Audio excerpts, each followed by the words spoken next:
Sizzle, baby! Sizzle! Keep sizzling. Great things take time. You're listening to The Sizzle on Iron Skillet Radio and Iron Skillet Television.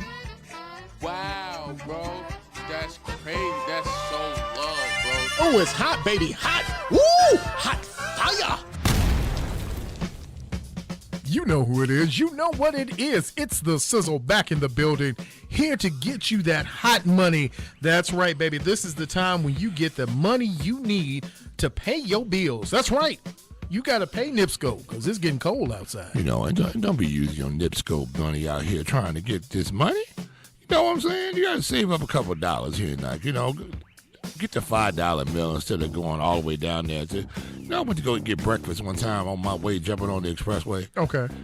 I had a breakfast sandwich and a coffee. Mm-hmm. $17.50. Oh. Did you just tell them you were just paying for you? I was, yeah. Like I'm like that old guy on that Geico commercial. I think it was. Is that it? We just I'm just only buying one salad. I'm only buying one. Just one. Yeah. I'm like, I would never go by that establishment. It's Speedway 2 for $5. That's what I'm doing. You got to get it on sale. You got to get it while you can. Listen, if you want to just treat your mate to something good, but you can't go every week. You can't get the crab shack every week. No, but the whole issue is, every once in a while you get a little fancy in your pants, and you start slinging them $15, $17 out there like you J. Paul Getty. You know what I'm saying? And also you look up and like, I'm gonna have to eat spaghetti this week because I ain't got no money. That's right. You got to do something. Let me tell you something. If you listened to us last week, you could take your chick or your favorite guy to Hook and Reel and get you a whole crab bag. You can get whatever you want. Ain't been there in a while. It has been a minute, man. It's been too long, so we got to get back out to our spot. Yeah. They've been asking about us. So that's why we're trying to get this money right so we can get out there and go. Listen, if you're looking for Week 12 betting information, this is betting the line. Understanding what you're doing isn't always the key. It's just going with what feels good to you. And listen, if you are having a problem and you need to talk to somebody, there are hotlines out there. It's a lot of information, so don't feel that you have to call and just be like, I got to bet something. I got to bet now. Listen, any gambling, if you're having any gambling problem, call 1-800-522-4700. That's 1-800-GAMBLER. That's 1-800-522-4700. Because you want to stay live. You always want to be live when you're doing this, man. So let's give you some good parlays. Let's give you some good parlays and some of the things that the books are looking at. And we're looking at what Caesars, BetMGM, FanDuel, BetRivers. We're looking at some of the better numbers. And for Week 12, listen, man, there are some parlay bets that you need to take. And these are just score bets that you can put together or that you can just do individually. So you've got Jalen Hurts. Anytime TD score, Jalen Hurts is going to score for you this week. Yeah. Mike Evans is going to be a really good pickup for a parlay. Isaiah Pacheco, really good pickup, and Tank Dell. Do we believe in Pacheco? We don't believe in Pacheco, but what we do know about Pacheco is that he has been on I can't say scoring torrent, but he only has 4 touchdowns through the year. So let me say it feels like he has a lot more than that, though, doesn't it? But there's a chance to get them back to that basics, especially after they're lost on Monday Night Football. So this is a chance where you can say the Kansas City, their offense has struggled because of receiver issues, but they're really struggling because of their inability to have consistency running the ball. Well, that's every team's problem in the NFL. We know it's still a run-first league. You might want to air this ball out, but we see the Eagles, we see other ball clubs out there. The way they're going to try to be successful is putting the ball on the ground. You got to run. I mean, you got to get one of these rushers near 100 yards in a ball game. You got to be able to convert a 4th down or 2. Mm-hmm. We know the Eagles are the masters at if it's 4th and 1, you might as well just give them the ball. You might as well go timeout, move the ball up 1.5 yards, and call it 1st and 10. Off we go. Yep. Because you're not going to stop them pushing that ball in. But again, we understand how important that rushing game is. Because if you have to bring the people down in the box to stop your rushing game, now that's when you get up or get over the top. And so what you're saying is a Pacheco type of guy right there. Is he running like this? And this is a problem with betting, right? Is he running into a 8 box? Or is he running? Are they running in quarters? Are they running in a quarter shell? And he doesn't have to deal with as many people in the box, and he can pop it through. You got to figure out what that defense is going to play against him. What are the circumstances that he might be able to pop some of this big yardage? Because you think, well, Pacheco, somebody you can take him, is he going to rush for 49 yards? Somebody, of course he's going to run for 49 yards. Not necessarily so. That's why this is one of those things, as you said, you got to know what you're betting. You have fun, but you got to know some tendencies. So they're playing the Raiders this week, who rank 12th in points allowed per game. And I know they've looked a little bit better with Antonio Pierce. They're still allowing 20.5 points per game. So heading into this game, expect for Pacheco to get a lot of carries where they'll balance out that offense, because the Chiefs don't have a consistent weapon offensively that's not their tight end. And when obviously his girlfriend in there, things go away. Are we, hey, Rock, women that make your knees weak. Is this a problem right now? It seems as such, my friend. It seemed as though there was a serious issue with my man. Because he was dropping balls left and right, old buttery fingers, and they were just, never. I mean, it was historic. He's never dropped balls like that. And before. The other tight end was dropping balls. Well, the tight end he was playing the slot, but he had a couple balls he should have caught. Just dropped. And Gray did that earlier in the year when you had I think it was game 1 where he had the opportunity to really come in and be a factor. Yeah. And Gray wasn't that factor. And so with Kels not doing his thing and then Gray not doing it, it made Patrick Mahomes look really pedestrian, but he was still a pickup if you were going over with the numbers. So, again, you're looking at some of these games, Jay, as they roll out this week. So they're betting odds. If you're looking at the Falcons Saints, the over-under for them is 42 right now. So they're at a line. They're holding the -110. The Saints are, it's one of these games. They're 0.5 under the spread. To me, again, it's a pick-em game when you're talking about Saints-Falcons. You look at Steelers-Bengals.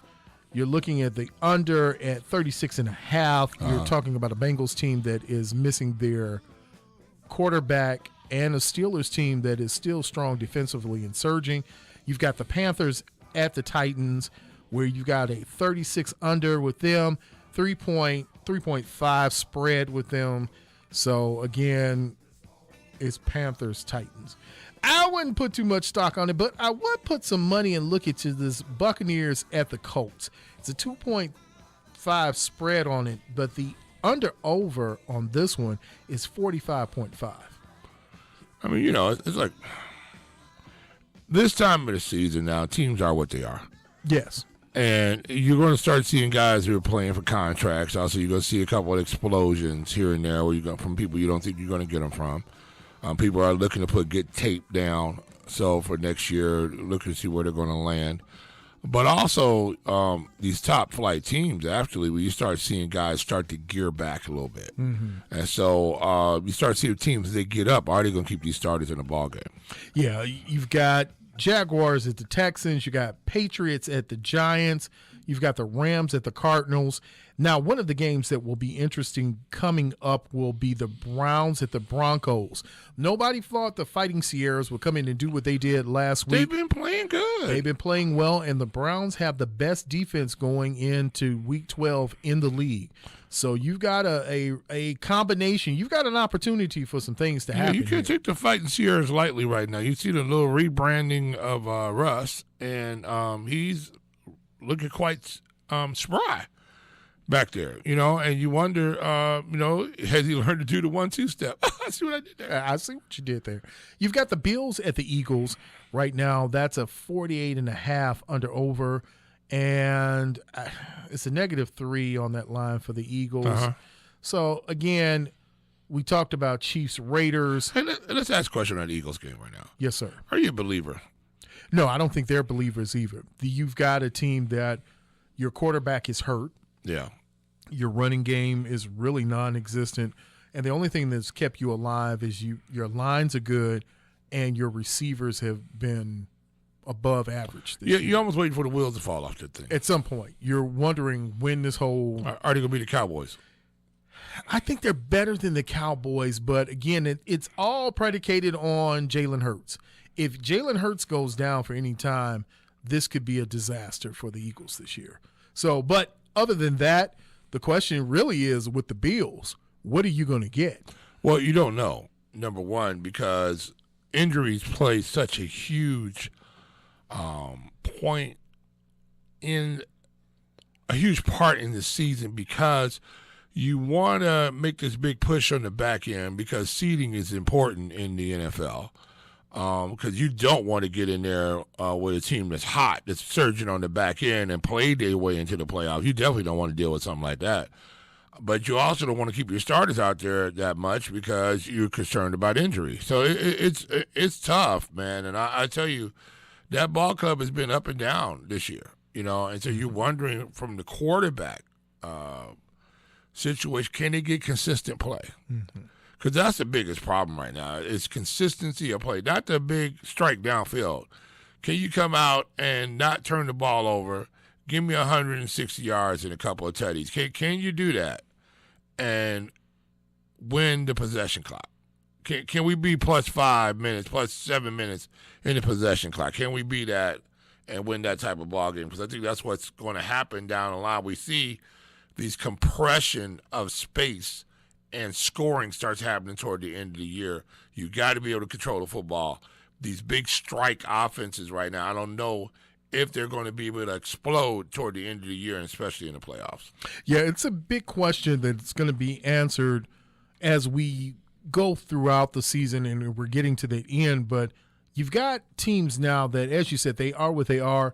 You've got the 7 o'clock Sunday night game, which is Ravens at the Chargers. We've seen what both teams have to offer. The Ravens, again, to your point, Jay, the consistency is what you're missing there. And the Chargers, really the consistency. They're talking about firing their head coach already. And you've got some issues going on. You've got a rookie receiver who is supposed to be the man who ain't doing his man thing. Have we not learned, though? You just can't be – the NFL is so Janet Jackson. True. It is what have you done for me lately? It's just so Janet It's a Jackson. lately league, and everything is what happens right at that moment. So what about the consistency of messaging? What about having an opportunity to bring in the right players? What about – because you look at the Bears. How long is Ryan Poles going to actually have its opportunity to do what he needs to do? Is he going to have time? Well, that's funny enough. The spread on that is 43. That's the last game of the week. That's your 12th game. That's in there, +3. Yeah. For Bears at Vikings. And as you said, it's one of those things where you ask yourself, is there going to be consistency? The question is Ryan Poles even going to be around at this juncture? Reports have it that Kevin Warren has said or has intimated or someone has said that he's looking at making a clean slate with your general manager, assistant general manager, head coach, and then all of the underlings under him. But the question is now, is that clean slate also meaning the quarterback position? Because my question was this week with Justin. Justin looked like a better version of Tyson Bagent. Well, again, I'm not taking was it 148 yards? I mean, a lot of check downs. I mean, it looked like the same thing we were watching, rollouts. It looked like the same offense. I am not answering any more Justin Fields questions for the rest of the year until I get some definitive answers about, is anybody competent on that coaching staff? Because there were some things. If you're the head coach, he looked good. I mean, he looked great. 56 minutes of that ball game until put under pressure. We saw the same thing again with Ohio State today. Ohio State looked like they were going to come back and win a game, and then their quarterback got put under pressure. That was just a horrible throw down the middle. You just can't make that. If you don't have that wide open. You don't have that. We haven't looked that safety off. If you're sure he ain't gone, that safety was sitting in between the numbers. just sitting there. He hadn't moved. He hadn't flipped his hips over to go and to go attack. You had not moved him, and when you try to put that ball in that area, he baited the throw. And that was the thing they were doing, and I say they because multiple teams did it to Tyson Bagent. They baited him several times, multiple times in the game. The Chargers did a couple of times. Here's the thing, Jay. When it comes to Justin, again, I've said it, and I'll say it again. There isn't a young man, maybe outside of Shedeur Sanders, that I've seen in college football. Not Bo Nix, not Michael Phoenix, not Drake May.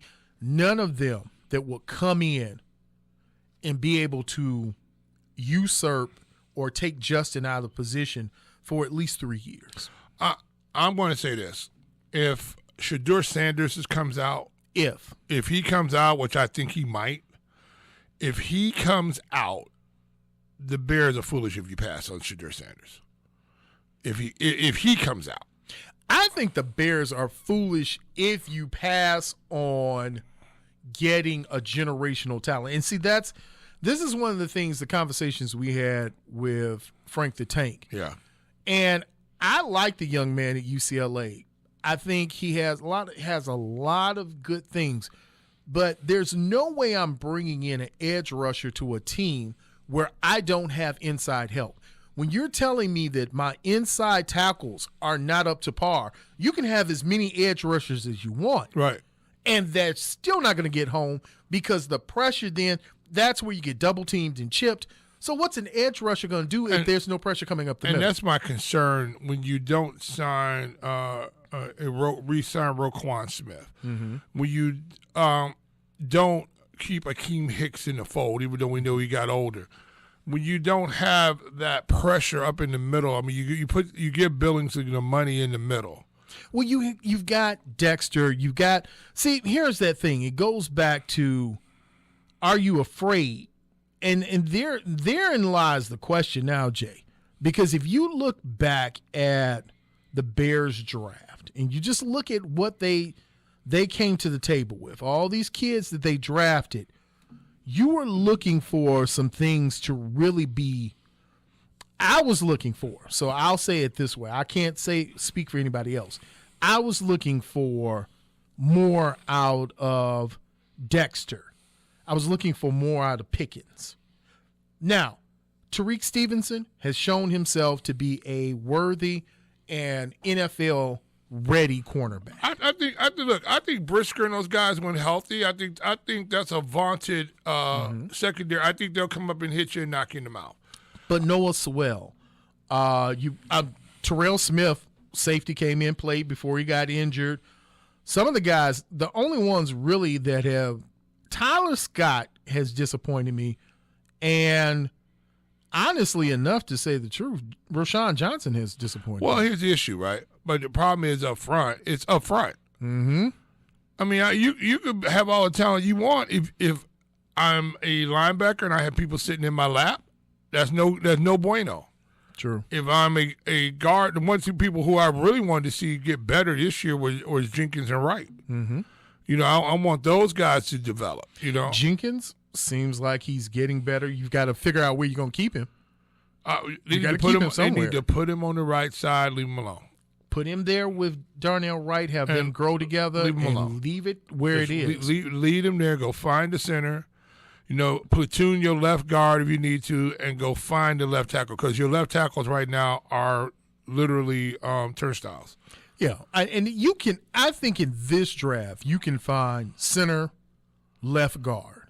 Maybe you can't find a left tackle that's going to be a be-in or be-all, because you're not going to be able to draft everybody in the first round. The issue is this, right? Can the Bears, to your point, can this coaching staff develop players? Number one. Number two, will they get the opportunity to develop? 2 years is not enough time to develop ball players. And here, to that point, this is where you have the sticky situation right now with the Bears. Next year, Dexter and Pickens, I hope and I assume, will be better. A year into a system, a year being professionals, It's a lot to come to a new city, come get a new home. Then why become a change professional. why change your coaching staff then? The question is, Jay, you have a coach that has not won yet in your division. Right. In 2 years, he has won no divisional games. Not one. So you're putting Justin again with a new head coach. Mm-hmm. That'll be his third in 4 years? And if it's not Justin, whoever you put there, you are still putting a new system in front of players, and you're telling all these young men that you just drafted, the 23 draft, that you got to, what was that, 3, 6, 9, you drafted 10 players. And now you're telling them they've got to come in and figure out a whole new system with a whole new head coach, with a whole new perspective. And this is my biggest thing about consistency, right, of messaging and purpose. Unless you have a Michelin chef coming to your diner, right, and he's bringing his food with him that he's going to cook, you might throw you out some Michelin chef menus and meals might be coming out, right? You might be able to say, okay, this is but if you have a Michelin chef, right, and he's coming at your local lemonade and steak and steak place where you have what do you call it, the Philly cheesesteaks? Yep. Now he could do something pretty swell with the Philly cheesesteak stuff, but after a while, it's still gonna taste like a Philly cheesesteak. Here's the question, Jay. Are the Chicago Bears really ready to win? Because what I'm seeing, and maybe I'm wrong, so let me know if I'm wrong, ladies and gentlemen, those of you who are listening, Jay, if I'm wrong. What you're seeing is a team that was so focused on being bad to get draft capital that now you have a team of young people who don't know how to be anything but bad. Well, I think the issue was they were so bad because of how they drafted. Right. And they missed. And not only how they drafted, but who they put in position. Absolutely. You needed some old men. You need some gray beards in that. And Ryan Poles, to that point, I'll fault him. You needed to give a first-time head coach as many veteran old sages. And he may not get along with all of them. Okay. It's going to be rough, but you need some people in there with some experience. So, and that was my problem with the dismissal of Fangio. Mm-hmm. You know what I'm saying? There is now comes your authority in the locker room. When he walks in, the guys go, there goes coach. There goes the old ball coach right there. You know, you know, right now he's Eberflus. Yeah, I get it that Vic wanted to lead his own team. We said it in podcasts. I said it a number of times.